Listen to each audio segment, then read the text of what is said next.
बर्फ की रानी एक जादूगर था। वह बहुत दुष्ट था, बिल्कुल राक्षस ही समझो। दूसरों को तंग करने में उसे बड़ा मजा आता था। उसने एक ऐसा जादुई आईना तैयार किया जिसमें हर अच्छी और सुंदर चीज भद्दी और बदसूरत दिखाई देती थी। आमतौर से तो उसमें अच्छी चीजें दिखाई ही नहीं देती थीं। खराब और बदसूरत चीजें उसमें खूब अच्छी मालूम पड़ती थीं। इस जादुई आईने में अगर कोई सुंदर आदमी देखता तो उसकी शक्ल बिल्कुल बिगड़ जाती थी। कभी सिर गायब तो कभी पेट गायब। हाथ पैर इस तरह मुड़े हुए और टूटे हुए से लगते थे कि कोई उसको पहचान नहीं सकता था। जादूगर यह देखकर दुष्टतापूर्वक हंसता था और मन ही मन बड़ा खुश होता था। जादूगर ने अपने बहुत से चेले पाल रखे थे। वे भी एक से एक बढ़कर दुष्ट थे। वे उस जादुई आईने को लेकर घूमते थे और लोगों को उनकी बदली हुई शक्लें दिखाकर चिढ़ाया करते थे। एक बार उसके शिष्यों को एक नई चाल सूझी। उन्होंने सोचा कि देवतागण और स्वर्ग की अप्सराएं वगैरह अपने को बहुत सुंदर मानती हैं। चलो उन्हें भी उनकी असली शक्ल इस आईने में दिखाई जाए। यह सोचकर वे जादू के बल से आईना उठाकर आसमान में उड़ने लगे। वे उड़ते चले गए, यहाँ तक कि इतनी ऊंचाई पर जा पहुंचे कि उनके हाथ से वह जादुई आईना छूट गया और जमीन पर जा गिरा। गिरते ही उसके इतने छोटे छोटे टुकड़े हो गए कि वे हवा में उड़ने लगे। संसार के लिए यह और भी बुरी बात हुई। उस शैतान आईने के जर्रे कुछ लोगों की आंखों में पड़े और वे हर अच्छी चीज को बुरी समझने लगे। उस शैतान आईने के टुकड़े कुछ लोगों के दिल में भी जा बैठे। यह और भी बुरा हुआ। लोगों के दिलों से दया, ममता, प्रेम, स्नेह सब कुछ उड़ गया और वे पत्थर दिल हो गए, बिल्कुल बर्फ जैसे ठंडे और कड़े। उस शीशे के कुछ बड़े टुकड़े इकट्ठा करके लोगों ने इनके चश्मे बना लिए और उन्हें अपनी आंखों पर लगाकर वे अपने पड़ोसियों और मिलने जुलने वालों सबको बुरा समझने लगे। जादूगर यह देखकर खूब प्रसन्न हुआ और खिलखिलाकर हंसता रहा। अब भी उस शैतान आईने के टुकड़े हवा में तैर रहे हैं। इनका क्या असर होता है, इसे हम आगे की कहानी में पढ़ेंगे। एक बड़ा शहर था जहां बहुत से लोग रहते थे। वह इतना घना बसा हुआ था और लोगों के पास इतने छोटे छोटे मकान थे कि वे एक बगीचा तक नहीं लगा सकते थे।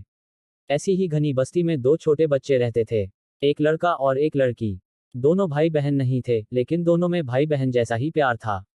उनके घर इतने पास पास थे कि वे अपने घर की खिड़की पार करके दूसरे की खिड़की में जा सकते थे।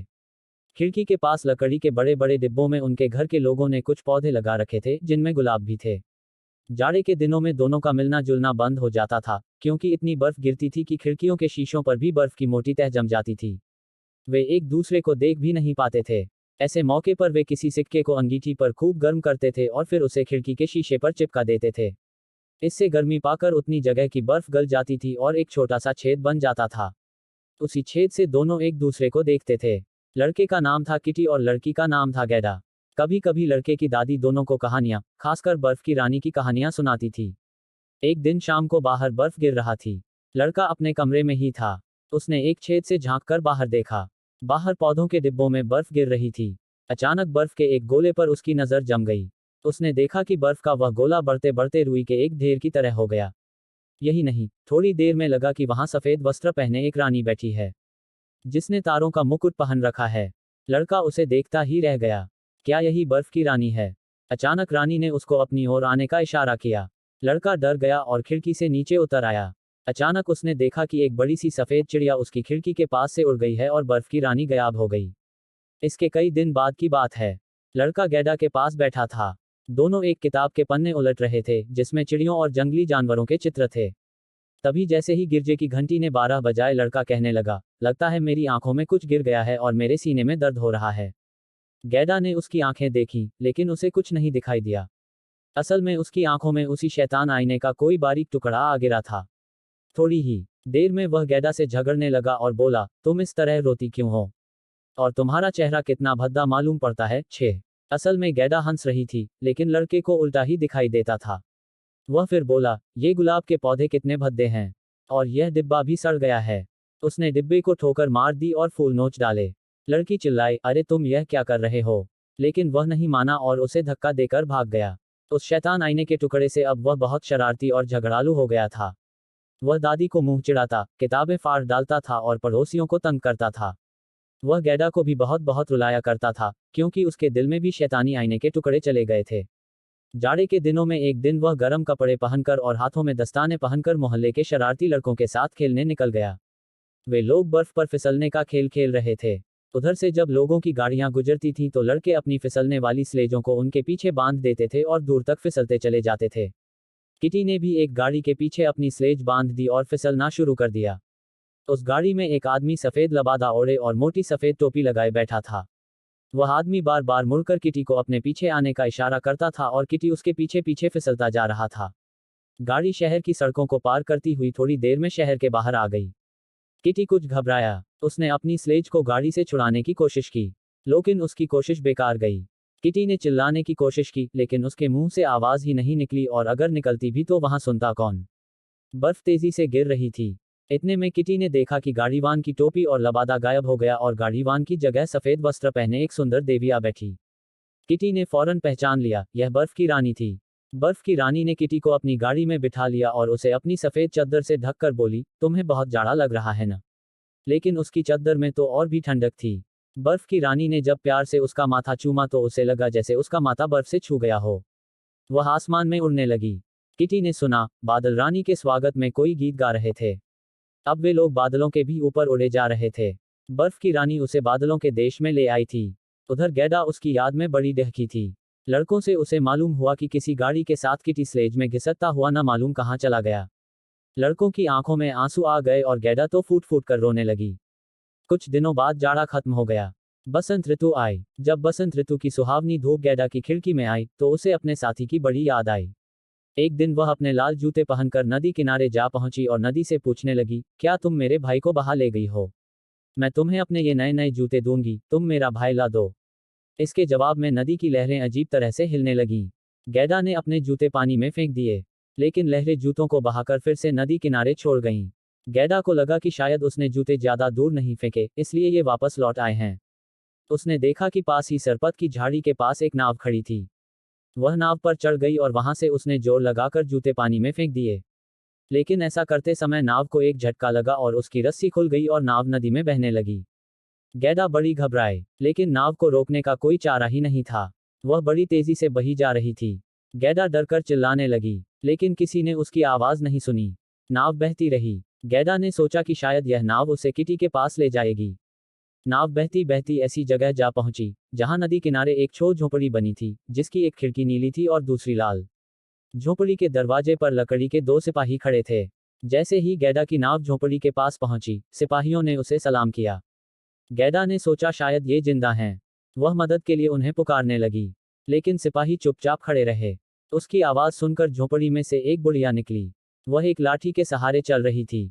उसने अपनी लाठी से नाव को किनारे की ओर खींचते हुए कहा, हाय बेचारी लड़की, तुम कितनी दूर पानी में बहाए।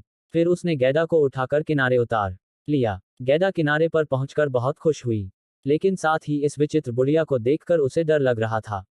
बुढ़िया के पूछने पर गैडा ने सारा किस्सा कह सुनाया और फिर पूछा, क्या तुमने मेरे भाई किटी को देखा है?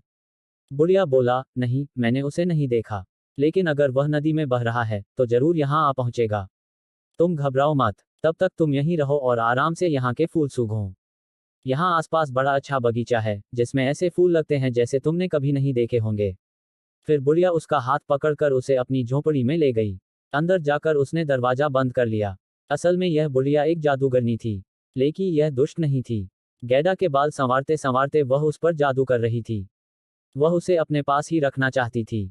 धीरे धीरे गैडा किटी को भूलने लगी। फिर बुढ़िया उसे अपना बगीचा दिखाने ले गई। उस बाग में तरह तरह के फूल खिले हुए थे। वह दिन भर उनके बीच खेलती रही। शाम को जब वह थक गई, तब उसके सोने के लिए एक छोटा सा और खूब मुलायम बिस्तर लगाया गया। गैडा जैसे ही उस पर लेटी कि उसे गहरी नींद आ गई और वह मीठे सपने देखने लगी। इस तरह धीरे धीरे उसके दिन बीतने लगे। वह उस बाग के हर फूल को जानती थी, लेकिन उसे लगता था कि कोई एक फूल इसमें से गायब है। वह कौन सा फूल है, यह उसे याद नहीं आता था। एक दिन उस बुढ़िया के हेड पर उसकी नजर गई और उसे फौरन याद आया कि इस बाग में गुलाब के फूल नहीं है, इसलिए यह इतना सूना सूना सा लगता है।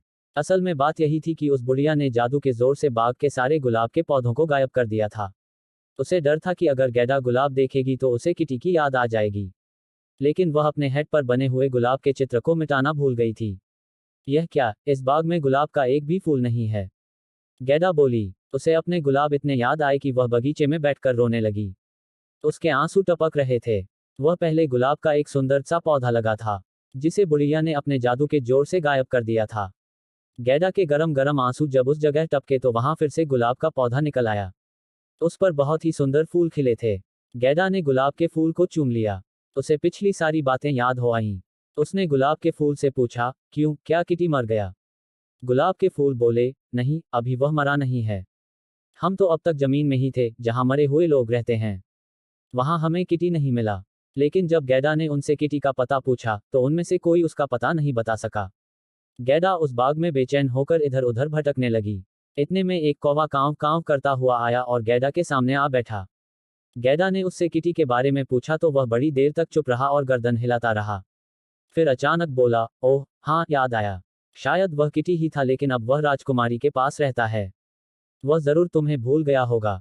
इस देश में एक राजकुमारी रहती है। वह बड़ी चालाक है। वह दुनिया भर के अखबार पढ़ती है और सारी खबरें उसे मालूम रहती हैं। एक दिन उसने सोचा कि अब मुझे शादी करनी चाहिए। वह अपने लिए ऐसा लड़का खोजने लगी जो बहुत बुद्धिमान हो, जिसे अच्छी तरह बात करना आता हो। ठीक है, लेकिन क्या मेरा किटी तुम्हें वहां दिखाई दिया?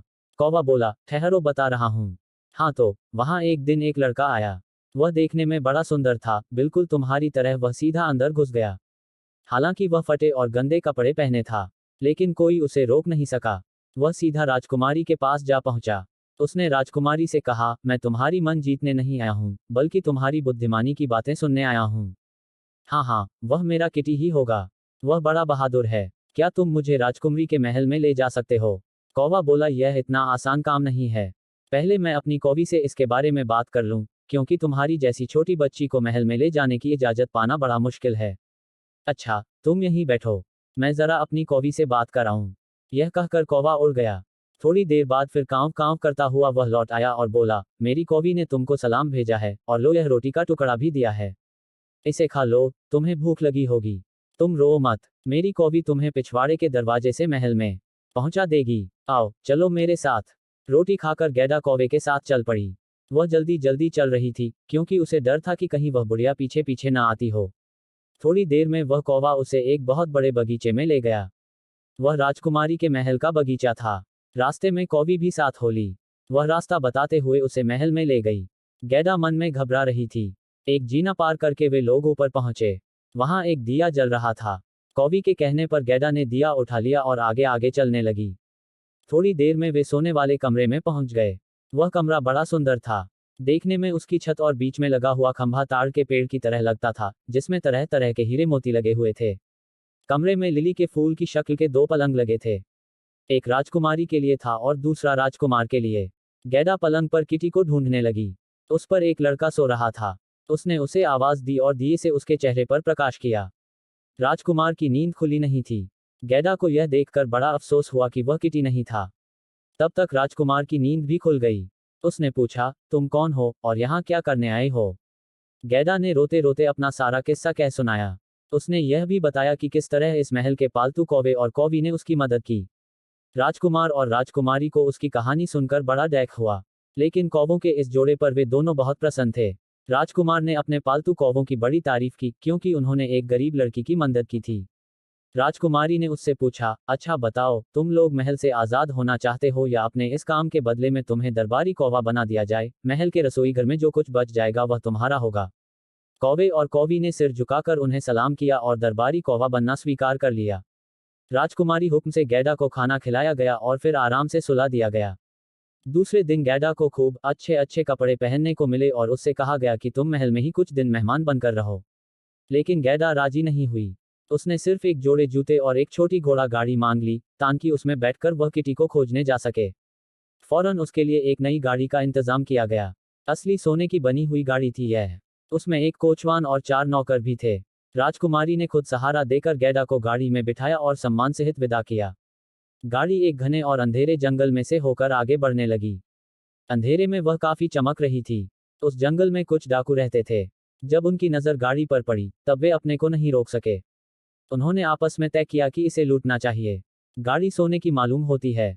डाकुओं ने आगे बढ़कर अचानक गैडा की गाड़ी को घेर लिया। उन्होंने कोचवान और नौकरों को मार डाला और गैडा को गाड़ी के बाहर खींच लिया। तब तक एक बूढ़ी लुटेरिन भी वहां आ पहुंची।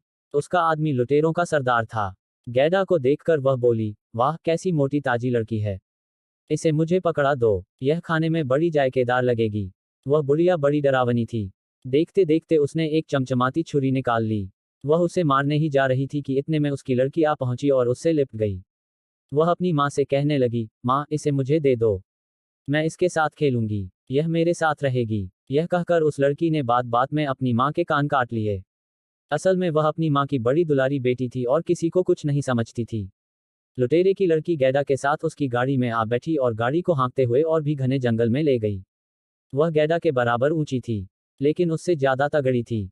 उसने प्यार से गैडा के कंधे पर हाथ रखकर कहा, डरो मत, जब तक मैं तुम्हें चाहती हूँ मेरी माँ तुम्हें नहीं मारेगी। क्या तुम राजकुमारी हो? नहीं, गैडा बोली और फिर उसने अपना सारा किस्सा उसे भी बता दिया। वह लड़की उसकी बातें सुनती रही और गैडा के आंसू पोंछती रही। लुटेरों के महल में जाकर गाड़ी रुक गई। महल के लगभग सभी कमरों की छतें धुएं से काली हो रही थीं। एक कमरे में एक बड़ी भारी देगची में कोई चीज पक रही थी। आग पर खरगोश और हिरन भूने जा रहे थे। दोनों ने डटकर भरपेट खाना खाया, फिर दोनों एक कमरे में आराम से लेट गईं। उस कमरे में छत में लगे हुए बांसों पर बहुत से कबूतर ऊँघ रहे थे। उस लड़की ने बताया कि ये सब उसके पालतू कबूतर हैं। उसने एक बड़ा भारी हिरन भी पाल रखा था, जो हमेशा एक बड़ी जंजीर से बंधा रहता था। थोड़ी देर तक इधर उधर की बातें करने के बाद वह लड़की सो गई। लेकिन गैडा को नींद नहीं आ रही थी। इतने में दो जंगली कबूतर बोले, गुटगू गुटगू, हमने तुम्हारे किटी को देखा है, वह बर्फ की रानी के रथ साथ अपनी स्लेज बांधकर भागा चला जा रहा था। यह क्या कह रहे हो तुम लोग? जरा मुझे भी बताओ कि बर्फ की रानी कहाँ रहती है। क्या तुम लोग कुछ जानते हो? गैडा ने कबूतरों से पूछा। हमें यह तो नहीं पता कि वह कहाँ रहती है। हो सकता है बर्फ के देश में रहती हो। यह रेंडियर बर्फीले प्रदेश का हिरन तुम्हें उसके बारे में बहुत कुछ बताएगा। इतने में रेंडियर अपने पिंजरे से बोला, वहां चारों तरफ हमेशा बर्फ ही बर्फ रहती है। वहां सब आजादी से रहते हैं। बर्फ की रानी गर्मी के दिनों में बर्फ के मैदान में आ जाती है, लेकिन उसका किला उत्तरी ध्रुव पर है। सुबह उठकर गैडा ने उस लड़की को कबूतर और रेंडियर की बातें बता दी और उससे मदद मांगी। लुटेरे की लड़की राजी हो गई। दोपहर में जब सब लोग खा पी कर सो गए, तब उस लड़की ने गैडा को रेंडियर से अपने साथ उत्तर के बर्फीले देश लैपलैंड पहुंचा आने को कहा।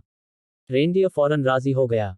लुटेरे की लड़की ने गैडा को रेंडियर की पीठ पर बांध दिया और अपनी माँ के बड़े बड़े दस्ताने हाथों में पहना दिए, ताकि बर्फीले देश में उसे ज्यादा ठंड न लगे।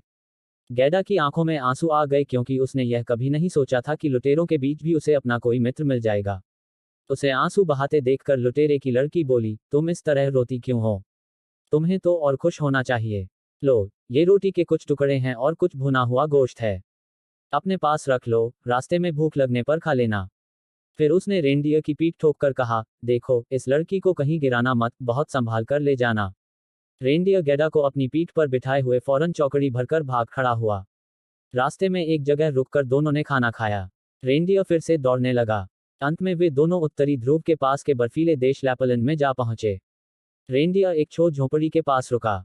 यह झोपड़ी बर्फ का एक अजीब सा मकान था, जिसके अंदर एक स्त्री बैठी हुई आग में मछली भून रही थी। अंदर जाकर रेंडियर ने पहले तो गैडा का किस्सा कह सुनाया और फिर अपनी राम कहानी सुनाई। गैडा को इतना जाड़ा लग रहा था कि वह एक कोने में दुबक कर बैठ गई। गैडा का किस्सा सुनकर वह स्त्री बोली, बेटी, अभी तुम्हें बहुत दूर जाना है। यहाँ से 100 मील दूर फिनलैंड नामक एक देश पड़ता है। आजकल बर्फ की रानी ने वहीं पर डेरा डाल रखा। उसके खेमे में रोज रात को नीले रंग की बत्तियां जलती हैं। लो, एक मछली के सूखे हुए टुकड़े पर मैं तुम्हें एक चिट्ठी लिख देती हूँ, क्योंकि मेरे पास कोई कागज नहीं है। यह चिट्ठी तुम रास्ते में रहने वाली फिनलैंड की एक स्त्री को दे देना। वह तुम्हें आगे का रास्ता बता देगी। उसने गैडा को खाना खिलाया। गैडा ने कुछ तक आग तापी और फिर वह उसकी चिट्ठी लेकर रेंडियर की पीठ पर सवार हो गई। रेंडियर दौड़ने लगा। रेंडियर रात भर दौड़ता रहा और फिनलैंड जा पहुंचा। वह उस स्त्री की झोपड़ी जानता था, जिसके नाम गर्दा एक चिट्ठी लेकर जा रही थी। उसने वहां जाकर आवाज लगाई और फिर घुटनों के बल रेंगते हुए दोनों उसकी झोपड़ी में घुस गए। अंदर आग जल रही थी। गैडा आग तापने बैठ गई। उस स्त्री ने सूखी मछली पर लिखी हुई चिट्ठी 2-3 बार पढ़ी और फिर मछली को खाने के लिए संभाल कर रख लिया। फिर उसने रेंडियर से कहा, इस लड़की का भाई किटी अभी तक बर्फ की रानी के साथ ही रहता है।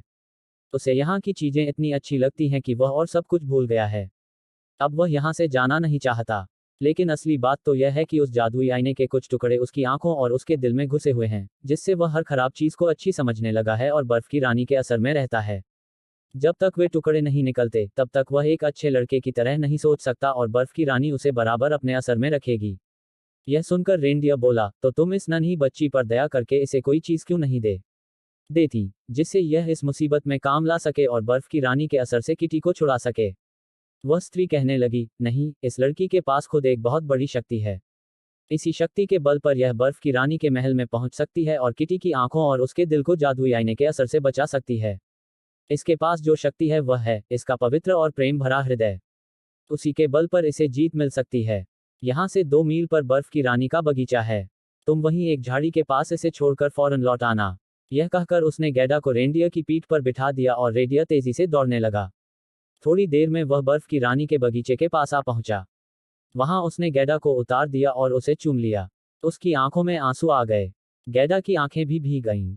इतने अच्छे रेंडियर से अलग होते हुए उसे बड़ा डैक हो रहा था।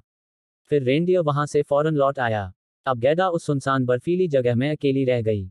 गैडा नंगे पैर ही बर्फ पर दौड़ने लगी। उसने देखा कि बर्फ के कुछ टुकड़े उसका पीछा कर रहे थे। धीरे धीरे उनका आकार बदल गया। असल में वे बर्फ की रानी के सिपाही थे और वे देखने में बड़े अजीब से लगते थे। गैडा ने डरकर अपनी प्रार्थना दोहरानी शुरू की। थोड़ी ही देर में वहां बहुत से फरिश्ते आ पहुंचे। उन्होंने बर्फ के सिपाहियों को मार भगाया। यही नहीं, उन्होंने गैडा के पैरों और हाथों को भी छू लिया, जिससे अब उसे जाड़ा बिल्कुल नहीं लग छू सकता था। अब वह शान के साथ बर्फ की रानी के महल घुस गई। उस महल की दीवारें बर्फ की बनी हुई थीं। खिड़कियों के शीशे भी पतले बर्फ के बने हुए थे। उस महल में सैकड़ों कमरे थे। वे सब उत्तरी प्रकाश से जगमग थे। सबसे बड़े कमरे के बीच में एक बहुत बड़ी झील थी, जिसका पानी अक्सर जमा रहता था। बर्फ की रानी जब यहाँ रहती थी तो उसी झील के बीच बैठा करती थी। वहां नन्हा किटी मारे ठंड के नीला पड़ गया था। फिर भी उसे जाड़ा नहीं लगता था, क्योंकि बर्फ की रानी ने उसका शरीर छूकर उसे जाड़ा सहने लायक बना दिया था। बर्फ की रानी कुछ दिनों तक यहाँ रहती थी और कुछ दिन गर्म देशों की यात्रा के लिए जाती थी। वह जहाँ जाती थी वहां जाड़ा आ जाता था। लोग ठंड से ठिठुरने लगते थे और पहाड़ों की चोटियों पर बर्फ जम जाती थी। बर्फ की रानी आजकल वहां नहीं थी। गैडा ने जब महल में घुसने की कोशिश की तो दरवाजे पर तैनात बहुत ठंडी हवाओं ने उसका रास्ता रोकने की कोशिश की, लेकिन गैडा ने जैसे ही अपनी प्रार्थना याद करनी शुरू की कि उसका रास्ता आसान हो गया। अंदर जाने पर उसने देखा कि किटी एक जगह बैठा बर्फ के टुकड़े से खेल रहा था।